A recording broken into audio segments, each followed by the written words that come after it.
تو مسجد عائشہ پہ آ کر کے 2 رکعت نماز پڑھنا ہے. اس طریقے سے احرام یہ صرف کپڑے یا چادر پہن لینے سے احرام نہیں ہوتا. جب آپ عمرے کی نیت کرو گے تب احرام کا معنی ہوتا ہے جو چیز آپ کے اوپر حلال ہے. احرام عمرے کی نیت کرنے کے بعد وہ چیز آپ کے اوپر حرام ہو جاتی ہے. تو اگر کوئی عمرہ صرف طواف کرنے کا ارادہ ہے تو ایسا ہے کہ مسجد عائشہ پہ آ کر کے احرام پہننا پڑے گا. تو آپ اپنے عمرے کا احرام پہن کر کے مسجد طواف کر سکتے ہیں. تو دیکھیے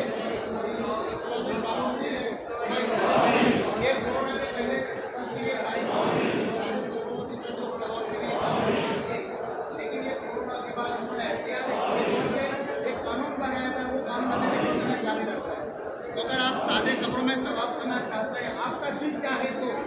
لیکن مسئلہ یہ ہے کہ اپنے مسئلہ پوچھا ہے کہ اگر آپ کپڑا پہن کر کے لیکن نیت یہ ہونی چاہیے یہ اللہ کے رسول کا لباس پہن کر کے میں جا رہا ہوں. سنت رسول کا لباس استعمال کر کے میں خانہ کعبہ میں جا رہا ہوں بوسہ دینے کی نیت سے یا خانہ کعبہ کو ٹچ کرنے کی نیت سے. حالت احرام میں خانہ کعبہ کو آپ ٹچ نہیں کر سکتے. حالت احرام مطلب آپ نے عمرے کی نیت کیا ہے تو صرف اگر آپ نے یہ 2 چادریں پہنی ہیں اور آپ حرم میں جائیں کہ میں خانہ کعبہ کو ٹچ کرنا ہے حضرت رسول کو بوسہ دینا ہے تو یہ جائز ہے. لیکن یاد رکھیں کہ جب بھی آپ کو حضرت رسول کا بوسہ دینا ہے ایک دوسرے کو دھکے مار کر کے تکلیف پہنچا کر کے یہ حرام ہے. اگر آپ سے کسی سے ہی بڑی تکلیف پہنچ گئی تو دعا کی بجائے اگر آپ کے لیے بدعا کرنے کا تو میرا پار ہونے کے بجائے میرا گھر ہو سکتا ہے. اس لیے ضروری نہیں کہ میں حضرت رسول کو بوسہ نہیں دیا ہے اور چالا کوئی ضروری نہیں. استلام کرنا سنت رسول ہے. حضرت رسول کے سامنے استلام کر لیا یہ ہمارے لیے کافی ہے. یہ ضروری نہیں کہ بھائی مکی میں آیا میں بڑا بد نصیب ہوں کہ حضرت رسول کو بوسہ نہیں دے سکا. ارے آپ سے بڑے خوش نصیب کون ہے؟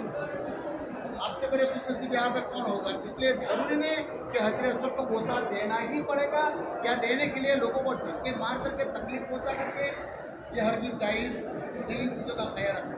آپ نے استلام کر لیا انہوں نے آپ کے گناہ کو ضبط کر لیا حضرت رسول نے آپ کو دیکھ لیا روز قیامت آپ کی گواہی یہ ہمارے لیے کافی ہے.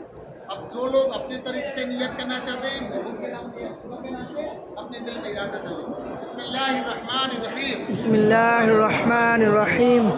اللہم انی ارید العمرۃ فیسر حالی وتقبلها منی. اے اللہ میں عمرے کی نیت کرتا ہوں اس کی ادائیگی میرے لیے آسان فرما اور تیری بارگاہ میں قبول فرما. لبیک اللہم لبیک لبیک لا شریک لک لبیک ان الحمد والنعمت لک والملک لا شریک لک.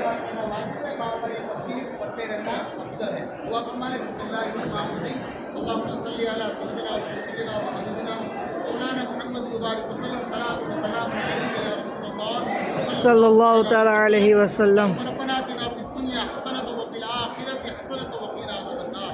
آمین. وقنا عذاب القبر وقنا عذاب الحشر وقنا عذاب الدارين. خداوندہ کریم آقا ستا بنتا نوازا پروردگار عالم تو رحیم رحم فرما. آمین. یا اللہ تو کریم کرم فرما. اللہ کے بے نیازہ تیرا بے پناہ احسان ہے تیرے بے کریم گنہگاروں پہ کرم فرما کر حج بیت اللہ نصیب فرمایا. میرے مولانا تمام کے حج کو تیری بارگاہ میں قبول فرما. آمین. مکہ المکرمہ کی مقدس زیارت ہوئی تیری بارگاہ میں سے قبول فرما. آمین. یا اللہ آج کا دن ہم تمام لوگوں نے یہاں پہ مسجد عائشہ کی زیارت کی اور جن جن لوگوں نے عمرے کی نیت کیا رب کریم ان تمام کی نیتوں کو تیری بارگاہ میں قبول فرما. جنہوں نے جن جن کے نام سے عمرے کی نیت کیا رب کریم ان تمام کی نیتوں کو تیری بارگاہ میں قبول فرما. رب کریم ہم تمام کو جو گناہ گاروں کو علاج رکھ لے.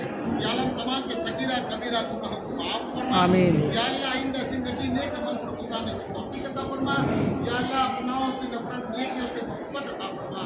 یا اللہ ہمارے قدموں کو صراط مستقیم پر چلنے کی توفیق عطا فرما. آمین. یا اللہ اس وقت ہمارے ساتھ جو لوگ دعاؤں میں شامل ہیں رب کریم ان تمام کو دونوں جہان کی خیر عطا فرما. دونوں جہان کی برکتیں عطا فرما. یا اللہ تیرے پیارے حبیب پاک صلی اللہ تعالی علیہ وسلم کے صدقے میں پوری دنیا کے مومن مسلمانوں کی خیر فرما. یا اللہ مسلمانوں کا کھویا ہوا وقار نصیب فرما. آمین. یا اللہ بالخصوص ملک فلسطین کے مسلمانوں کی مدد فرما. ان کے غزہ کے مسلمان ہمارا قبلہ اول مسجد اقصی کی حفاظت عطا فرما. یا اللہ اس پہ جد و جہد کرنے والوں کو کامیابی عطا فرما. لباس و حکومت ایمانی عطا فرما. پروردگار تیرے پیارے حبیب پاک صلی اللہ تعالی علیہ وسلم کے صدقے میں ہمارے ملک میں رحمت و کرم کی بارشیں عطا فرما. یا اللہ نفع بخش بارشیں عطا فرما. کھیتیوں کو سرسبز و سادابی عطا فرما. آمین. تمام کی روزیوں میں برکتیں عطا فرما. یا اللہ تمام کی اولادوں کا بھلا فرما. یا اللہ ہمارے نسلوں کی ایمان و عقیدے کی حفاظت عطا فرما. یا اللہ سنت رسول پر عمل کرنے کی توفیق عطا فرما. یا اللہ چہروں پر سنت رسول سجانے کی توفیق عطا فرما. یا اللہ تیرے پیارے حبیب پاک صلی اللہ تعالی علیہ وسلم کی پیاری بیٹی خاتون جنت کی پاک دامن کے صدقے میں تمام ازواج مطہرات کے صدقے میں یا اللہ ہماری ماں بہنوں کو پردے کی توفیق عطا فرما. یا اللہ ان کے نقش قدم پر چلنے کی توفیق عطا فرما. یا اللہ ہم تمام کو دونوں جہان کی برکتیں عطا فرما. تمام ہماری روزی میں برکتیں عطا فرما. یا اللہ میں محتاجی سے بچا. یا اللہ میں کلاسی سے بچا. ہمیں تنگستی سے بچا. یا اللہ ہمارے دسترخوان کو ساد و آباد رکھنا. یا اللہ میں رزق حلال عطا فرما. رزق حلال کما کر اپنے اولادوں کی پرورش کرنے کی توفیق عطا فرما. آمین. یا اللہ ہمارے والدین کی عمر میں برکتیں عطا فرما. ہمیں اپنے ماں باپ کی خدمت کرنے کی توفیق عطا فرما. جن کے والدین رشتہ دار اس دنیا سے طرف سے رب کریم تمام کی بار بار کرور کر مغفرت فرما. اپنی جوال رحمت کی جگہ عطا فرما. یا اللہ ہم تمام کو آخرت کی تیاریاں کرنے کی توفیق عطا فرما. یا اللہ ایمان کے ساتھ زندگی بسر کرنے کی توفیق عطا فرما. ایمان پر خاتمہ کی خیر عطا فرما. ہم تمام کی دعاؤں کو یا اللہ تیرے حبیب کی دعاؤں کے صدقے میں قبول فرما. جن لوگوں کے دلوں میں جو تمنائیں جو دعائیں آرزویں لے رہی ہے وہ قربتیں لے رہی ہے زبان تک نہیں آتی پروردگار یا اللہ تو دلوں کے بھیڑ کو